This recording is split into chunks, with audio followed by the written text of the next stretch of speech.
Yo he visitado los lugares que eran imposibles de entrar hace apenas un par de años, pero imposible. O sea, que no podías entrar. O sea, que el control, el régimen de excepción lo tenían las maras. Si eso es que hay que entenderlo, que el régimen de excepción lo hemos tenido los salvadoreños 31 años. 30 años. ¿Del Mara? De las maras. Y un año que lo hemos puesto el gobierno. Ahora, ¿sigue el régimen de excepción hoy día? Sigue el régimen, lo acabamos de prorrogar por 16ª vez este martes que acaba de pasar. ¿Eso no aplica un toque de queda, por ejemplo? No, no es un toque de queda. La gente puede circular de noche. La gente, es que mira... ¿La gente puede hablar libremente? La gente puede hablar libremente. Bueno, ¿cuántos medios opositores hay en El Salvador? No se ha censurado ni uno. No hay ningún periodista capturado. Ahorita estamos en campaña electoral, llamémosle, o bueno, en proceso electoral. Hablamos de eso, desde el tema. Entonces, y se han inscrito candidatos opositores. Tenemos políticos que pasan todo el día hablando mal del presidente Nayib Bukele y ahí están. ¿Me entiendes? Ustedes detienen a las maras. ¿Cuántos hay en la cárcel ahorita? 71,000. 71,000. Hemos pasado de una población carcelaria de 16,000 a 71,000. Ahora, de estos 71,000 que están en la cárcel, ha llamado la atención el trato, las fotografías que están por todos lados, todos pues sin camisa, arrestados, y lo que ha dicho el mismo presidente Bukele: no hay pollo, no hay proteína, no hay cosas. Derechos Humanos señala que los están tratando muy mal y que están violentando sus derechos fundamentales. Cristian. Todos estos grupos de derechos humanos que pasan haciendo reportes un día sí y el otro también sobre los reos, son los que se callaban cuando nos mataban 83 salvadoreños. Búscame un solo informe de estos grupos de derechos humanos el día que nos mataron 83 salvadoreños, no hay ni uno. Nadie. Ni uno. El presidente Nayib Bukele les dijo hace como 2 meses: preséntenme un plan ustedes. Si creen que este plan es mejor que el mío, preséntenmelo. Mira si han presentado uno. Y aquí les hago un llamado. Aquí hay algunas organizaciones que tienen alguna sede en México. O si están Human escuchando... Rights Watch, por ejemplo. Human Rights Watch con Vivanco ha señalado que ustedes están violentando derechos humanos. Que presenten un plan ellos, mejor que el de nosotros, y que nos garantice que no nos sigan matando salvadoreños. ¿En Salvador hay pena de muerte? No, no hay. Y no pensamos implementarla tampoco. Nosotros somos respetuosos de la vida. ¿Qué hacen con este Mara? Porque lo detienen y hay un régimen de excepción, pero ¿tiene un juicio justo? ¿Qué tal que...? No, si tienen el mismo proceso. ¿Cómo es un juicio justo? Tienen el mismo proceso judicial que va a tener cualquier otro salvadoreño que haya tenido problemas con la justicia. El mismo proceso. Simplemente que ellos no pueden salir de la cárcel para tener su vista pública. La van a tener vía digital, porque cuando entran al CECOT, que es el Centro de Confinamiento de Terroristas, esta gente no sale más. Al CECOT ya solo van pandilleros comprobados. Y si tienen, digamos, después se les comprueba... ¿Cómo compruebas que es un pandillero? Ay, sí, es bien fácil. Facilísimo. ¿Cómo? Es que ellos se manchaban alguna parte del cuerpo. O sea, manchado es el tatuaje, el placazo este. Que nosotros los salvadoreños distinguimos entre el tatuaje normal, como los que yo ando, o el placazo, que era la muestra de las maras, que se manchaba. Luis, si vos te ponías Mara Salvatrucha y no eras Mara Salvatrucha y se daban cuenta, te mataban. Porque era el símbolo de poder. Entonces nadie se tatuaba Mara Salvatrucha. Es más, y pero si vos te van a decir, Cristian, que entonces sí los metes a la cárcel porque tienen un tatuaje. Porque tienen un placazo, que es diferente. Es el símbolo de pertenencia a un grupo de crimen organizado, que es muy diferente a un tatuaje. ¿Cuál era la mayor muestra de poder? No hay un solo fan, un solo tipo que haya dicho de estos 71,000, yo me quería tatuar nomás. Es que no podía porque te mataban. De plano. Te mataban. O sea, mira, si había el graffiti, y había un placazo. Vos podías borrar los grafitis que quisieras. Si vos borrabas un placazo, te mataban. Es que en El Salvador te mataban por cualquier cosa, literalmente. Entonces la Mara tenía reglas no escritas. Y entre las reglas no escritas es que si alguien se decía que pertenecía a la Mara y no lo era, si no había pasado el rito de iniciación que se llamaba el brinco, te mataban. Entonces nadie se tatuaba si no pertenecía a la Mara. Además del tatuaje, ¿había otro elemento para comprobar que fuera un pandillero? Fíjate que, digamos, las denuncias de la ciudadanía ya los había perfilado como pandilleros, porque no eran denuncias de hace 2 semanas, eran denuncias de 10 años. O sea, que ya los habían capturado, que ya estaban perfilados en la inteligencia digital, en la inteligencia policial como pandilleros. Muchas veces, digamos, los otros compañeros habían denunciado que eran miembros o tenían otros miembros activos de la pandilla, pero simplemente era un Estado fallido que no actuaba contra estos grupos organizados. Y vaya, algunos podrán decir, ahora El Salvador tiene la mayor población carcelaria del mundo. Tuvieron que construir una nueva cárcel. Tuvimos que construir una para 40,000 personas. ¿Pero qué querían? Que tuviéramos, y porque la tuvimos, la mayor tasa de impunidad. de 100 homicidios, solo se resolvían 3. O sea que 97 asesinatos quedaban en la impunidad. Pues es casi el 1% de El Salvador el que está detenido, ¿no? Sí, es el 1%. Y ahora lo digo, era el 1% de El Salvador el que nos tenía sometidos al 99%. Al 99%. Entonces viene y usted dice, no, es que el derecho de las minorías valen. Discúlpeme, una minoría es una persona de un grupo étnico, de un grupo con discapacidad, mujer, pero esos son grupos minoritarios criminales. El hombre más maldito, el que mató, el que extorsionó, el que jodió, ¿no merece pollo? No merece. ¿Qué pasa con el pollo? Porque esto lo ha dicho Bukele una y otra vez. No van a tener pollo, no van a tener pollo. ¿Qué pasa con el pollo? Y nos lo preguntan todos los periodistas. Nos dicen, ¿y por qué no le dan pollo a las maras? Y yo siempre les contesto, sí les vamos a dar pollo el día en que le hemos dado pollo a todos nuestros niños que van a la escuela. El día que le hemos dado pollo a todos los maestros, a todas las personas de la tercera edad, a los bomberos, a los policías. Si no nos alcanza como país el pollo para ellos, ¿cómo le vamos a dar prioridad a darle el pollo a estos criminales?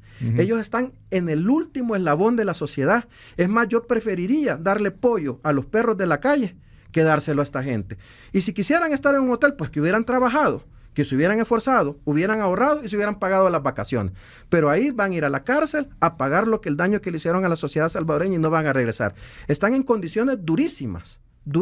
¿Cómo es un día de una mara? Ellos, una mara apresada, un marero apresado. Un marero apresado. Ellos, por ejemplo, a las 10 de la mañana, yo les digo la dieta frito. A las 10 de la mañana ellos desayunan frijol y tortilla. 2 tortillas y frijol. La tortilla salvadoreña es más gruesa, no es como la tortilla de taco, pero... Es un poquito como la gordita. Como una gordita. 2 gorditas sin relleno. Sí, sin relleno. Más frijol. A las 3 de la tarde cenan 2 tortillas y frijol. Y después van a dormir a una cama de cemento, sin almohada, sin frazada, sin nada, sin televisión, sin contacto al exterior, en una cárcel donde están las luces encendidas 24 horas y rodeadas de un perímetro de 2 kilómetros con garitas de seguridad y con francotiradores. ¿A las 3 de la tarde los mandan a dormir? No, a las 3 de la tarde se les da de cenar. O sea, ya no vuelven a comer. Ya no vuelven a comer. ¿Solo comen 2 veces al día? 2 veces al día. ¿No hay desnutrición? Alguien que dijera, los vas a matar de hambre. Pero hay desnutrición en mi país también. Okay. Y de gente que trabaja, de gente que sale a sembrar, de gente que sale a trabajar. Y a veces esa gente, aún trabajando, siendo honrada, solo come una vez al día y por ello nadie pregunta. ¿Cuánto tiempo puede estar un mara ahí encerrado? Tiene que venir una sentencia. El promedio, solo por el hecho de pertenecer a las maras, son 20 años. Y solo por ser mara. Y la gran mayoría tiene acusaciones de extorsión, asesinato, sumarle otros 20, 25 años. Estamos hablando de una pena de 45 años. ¿Cómo hiciste 71,000 juicios? No, todavía no se han hecho. Ahorita muchos de ellos están en proceso Es como prisión preventiva. Sí, están en prisión, están en su periodo, digamos, allá en El Salvador, y es para todos los ciudadanos, el proceso es de 2 años. Entonces tenemos 2 años para evacuar, bueno, el sistema judicial, ¿verdad? Tiene 2 años el sistema judicial para evacuar todos estos procesos. Pero la gran mayoría, como te digo, es tan fácil como vos andás MS, que es la Mara Salvatrucha, andás M18, andás Mara Mao Mao, entonces ya de entrada te caen 20 años. Fíjate que hace poco, ¿y qué otro proceso que venía y te condenaban a veces por un homicidio para 3 años y medio. Ya no podemos hacer nada porque era una cosa ya juzgada, tampoco hemos cambiado la ley. Entonces, venía Luis y lo condenaban por asesinato a solo 3 años y medio, porque al juez le ofrecían o plata o plomo. Entonces, 3 años y medio. Pero cuando va saliendo de la cárcel, ahí mismo está la policía esperando para capturarlos por pertenencia a las pandillas. Entonces regresa a 20 años. Así que nosotros estamos haciendo lo imposible para que ellos no salgan. Esto está muy interesante porque al juez le dieron plata o plomo. ¿Cómo están sus jueces? Porque sé que el presidente Bukele ha tenido un conflicto con el Poder Judicial de El Salvador. Se han peleado, nos ha acusado. No nos hemos peleado. No, en realidad el sistema judicial se depuró. Muchos jueces tenían años sin ser trasladados de un juzgado. Entonces de un tribunal. Habían creado estructuras que ya la gente igual denunciaba. Pero también había jueces buenos, que yo los entiendo. ¿Y qué llegaba? ¿Verdad? Fíjate que nosotros no hemos cambiado el Código Procesal Penal ni todo esto. Nosotros buscamos por dónde se salían estos, qué es lo que hacen estos para salirse, e hicimos 20 reformas puntuales al Código Procesal. Entonces venía y te voy a dar un ejemplo. Si vos como juez no condenabas a alguien en el periodo de 2 años, salía libre. Pero si él está acusado de crimen, lo cambiamos ahora, hicimos la reforma que si está acusado de pertenecer a las maras, o sea, de crimen organizado, si al final de 2 años un juez no cumple, pasa a otro juzgado, pero el tipo no sale. Porque lo que hacían era, le llegaban al juez, y le decían, te vamos a dar $10,000 y espérate los 2 años. Dilatarlo, posponer la audiencia y al final se van a cumplir los 2 años y salir. O le decían, o te matamos a tu familia. Entonces, o plata o plomo. Dicen, Cristian, que el poder corrompe, el poder absoluto corrompe absolutamente. ¿Sí? Frase célebre, tendrá su sentido, no lo tendrá. Hoy Bukele es adorado. No hay una manera de que pierda la elección, perdón, se ve desde fuera. Tiene una popularidad brutal. En México tiene una popularidad brutal. Lo veía en una gira en Fox News, en donde pues lo estaban admirando los mismos periodistas. Le fue muy bien. O sea, Bukele es un tipo que hoy día tiene muchísimo poder, tiene mucho carisma y le está yendo muy bien. Pero no hay una tentación, porque a veces parece que la línea es muy, muy delgada. Los maras eran una escoria, lo siguen siendo. Y estoy seguro que van a acabar con ellos. Pero no hay una tentación delgada de que después ya no sean los maras y sean los opositores. Que aquel que se oponga a algo que diga Bukele también se va a la cárcel. Nosotros... Que se conviertan en un Daniel Ortega, Cristian. El presidente Nayib Nicaragua Bukele... está muy cerca. Sí, el presidente Nayib Bukele ya cumplió 4 años como presidente y ni siquiera se ha gastado una tan sola bala de goma ni una tan sola lata de gas pimienta. Se ha dejado que la gente, los opositores hablen, que los opositores critiquen. Pero, ¿qué problema? O sea, hoy no. No, pero ¿qué culpa tengamos nosotros que los opositores sean los mismos que están acusados de corrupción? Los mismos que han defalcado el Estado. Te voy a decir un ejemplo claro. Ahí hay un señor que se llama Roberto Rubio, que tiene la mayor... En El Salvador. En El Salvador, sí, Roberto Rubio. Que tiene la mayor fundación de transparencia. O sea, que ve el tema de transparencia. Pasa criticando día y noche que no hay transparencia en este gobierno. Y de repente le sale que en los gobiernos anteriores él recibía sobresueldos, que no tuvo porque nunca fue funcionario, de $3,500, $5,000, $7,000. Y él decía que no sabían que era dinero ilegal porque nunca firmó. O sea, que lo recibía en efectivo del gobierno. ¿Qué culpa tengo yo que esa gente no tenga credibilidad y que tenga que dedicarse? Porque a los salvadoreños ya no les creen. Entonces, si viene Roberto Rubio a decir, miren, ahí no hay transparencia. Ah, sí, claro, no hay transparencia en El Salvador, pues nadie sabe quién es Roberto Rubio. Entonces, ese discurso lo venden allá afuera.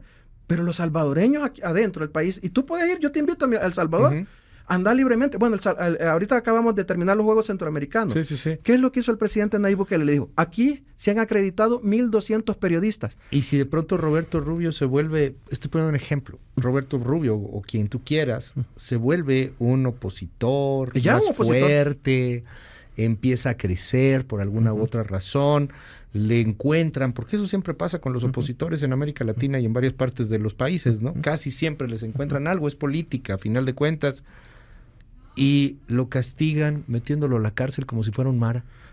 Hay presos políticos. ¿Hay presos políticos en El Salvador? Hay presos políticos, pero hay políticos presos. Y normalmente un político preso se va por corrupto, no porque por su ideología. En El Salvador nadie se va a ir preso por su manera de pensar, por pertenecer a un partido político. No hay ninguno. Si hay políticos presos, es porque está comprobada su participación en actos de corrupción. Simple.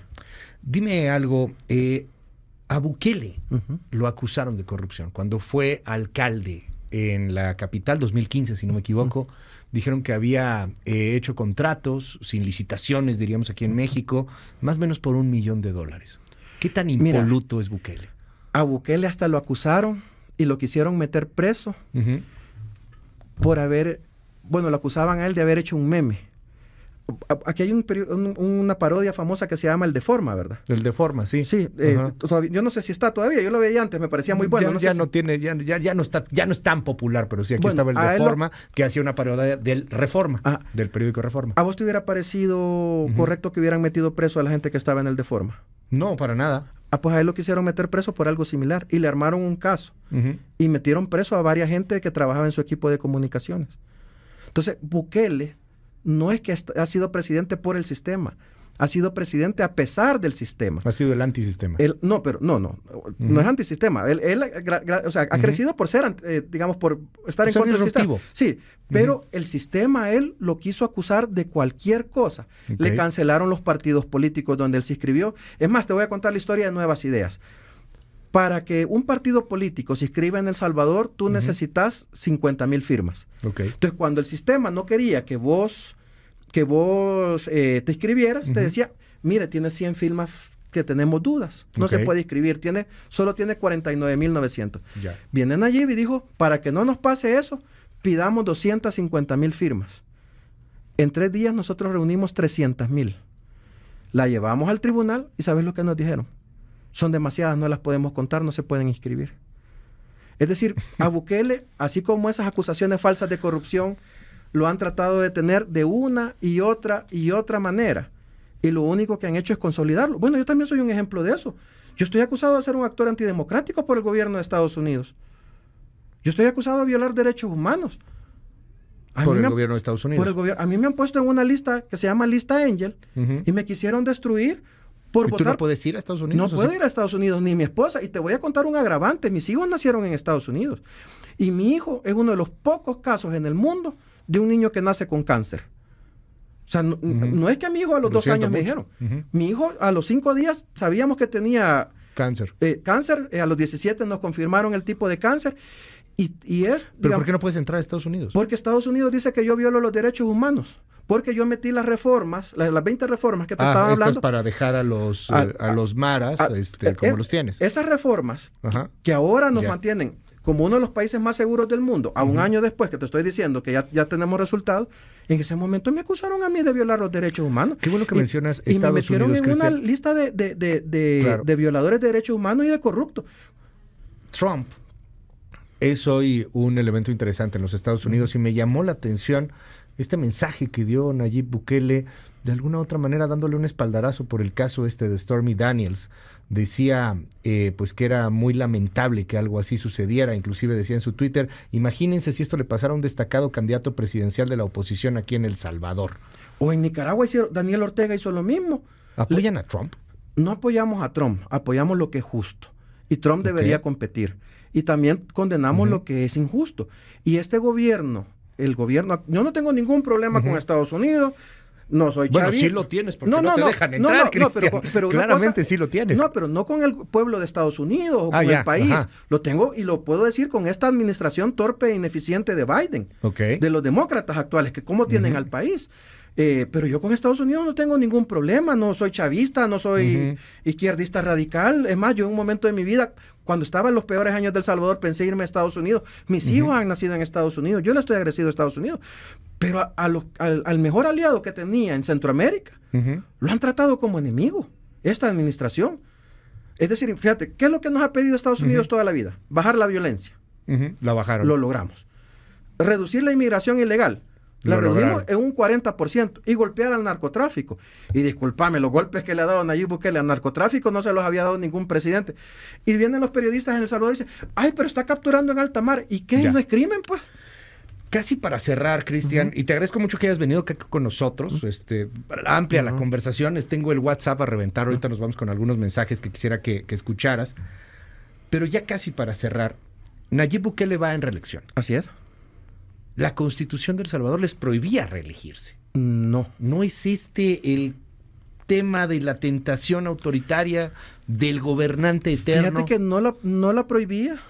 Ya hoy una resolución de la Sala de lo Constitucional. Prohibía un gobierno consecutivo, ¿no? Nos prohibió, el presidente tiene que pedir licencia.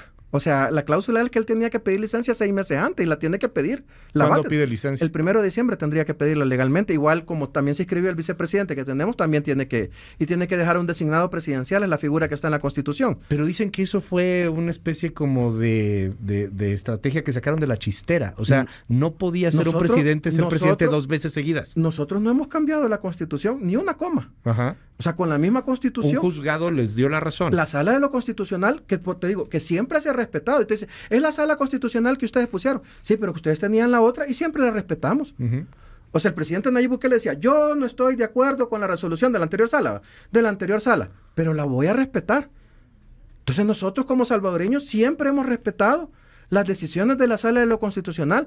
No importa qué partido haya designado esa sala, siempre. Pues es lo mismo en este caso. El tribunal, que no lo ha puesto Bukele, como van a decir la oposición, que todos los partidos políticos tienen representación, menos nosotros, ya la avaló. Y te voy a dejar una mejor muestra. Hace 48 horas, el presidente Nayib Bukele, como candidato, se reunió con el embajador de Estados Unidos. ¿Ahorita es candidato también? Ahorita es candidato. Ya este fin de semana pasaron las elecciones de mi partido. Nosotros hacemos primarias. Y ha sido escogido como candidato. Y ya se reunió con el embajador de Estados Unidos, de donde venían las grandes críticas. Es decir, Estados Unidos está avalando este proceso. Cristian, yo te aprecio mucho que estés aquí con nosotros y vámonos con algunos mensajes, porque hay muchísimos que están llegando. Y dicen en el WhatsApp 5571-131337, yo sí voy por la reelección de Bukele, puros cuentacuentos aquí en México, deberíamos de tener algo similar. En El Salvador sí fue una mano dura, aquí en México andamos con abrazos y no balazos, a veces parece que tenemos un sacerdote en vez de un presidente, deberíamos de ser más como Bukele. Luis, ¿por qué piensas que todos tienen que ser autoritarios porque se quieren reelegir? La transformación de un país no se resuelve en un sexenio o en un trienio, deberíamos de poder reelegir. Aquí dicen que deberíamos de poder reelegir al presidente López Obrador. Bueno, no lo sé, creo que aquí no hay esa aprobación tampoco tan abrumadora. Tiene buena aprobación, pero no la de Bukele. ¿Cuánto traen de aprobación? 90, ¿no? 93. Sí, no, es brutal. Ni en el mejor momento López Obrador tuvo 93. Fíjate, como partido político, nosotros como partido político tenemos 70% de intención de voto y todos los demás partidos políticos suman el 10% nomás. No le veo falla a su lógica. Grande Bukele. Urgente, México necesita un Bukele. Si los malandros pueden hacer y deshacer con toda impunidad, ¿por qué no se les puede aplicar la ley con todo su peso? Puras matracas a Bukele, eso es lo que tú quieres. La 4T y sus aliados del crimen organizado, que escuchen a este representante en El Salvador. México está hasta la madre de tanta violencia. ¿Y por qué no seguir el ejemplo de un pequeño país, pero grande en sus decisiones? Luis, por favor, mi reconocimiento al diputado Cristian Guevara y, por supuesto, a Bukele. El Salvador está demostrando que sí se puede, solamente hay que, bueno, está muy largo el mensaje, pero bueno, que hay que hacerlo, que hay que tomar la decisión. Qué bueno que traten así a los maras, así debería ser a los narcos. Excelentes respuestas, el orden social y hacer valer la ley, esa es la solución. Yo se apoyo a Bukele, y hace mucha falta alguien así en México. Bien por El Salvador, así se debe tratar a los delincuentes. Wow, bien por El Salvador, felicidades, qué buena entrevista. Gracias, Cristian. Tenemos una cantidad brutal de mensajes y cierro preguntándote, ¿qué tendrá que ser en México? Ustedes tienen este ejemplo. Es un país con muchas características muy particulares. Son 8 millones, 9 millones de habitantes. Metieron a todos a la cárcel. Los maras era un caso muy particular, pero ¿qué dirías para México? Mira, nosotros somos bien respetuosos de los procesos en otros países. Hemos criticado tanto la injerencia que hemos sufrido nosotros. Sí, claro. Que no me atrevería. Pero oigan a los mexicanos. Si los mexicanos ya tienen la respuesta. La única división que tiene que haber entre los mexicanos es los malos mexicanos, que te aseguro que debe ser menos del 1%, y los buenos mexicanos, los chambeadores, los que se parten el lomo todos los días, y los derechos de ellos, de esos buenos mexicanos, van encima de ese 1% de los malos. Simplemente hay que hacer eso, que ya ese 1% no someta a esta gran nación. Cristian Guevara, gracias por estar con nosotros. Gracias, Luis. Gracias por la oportunidad.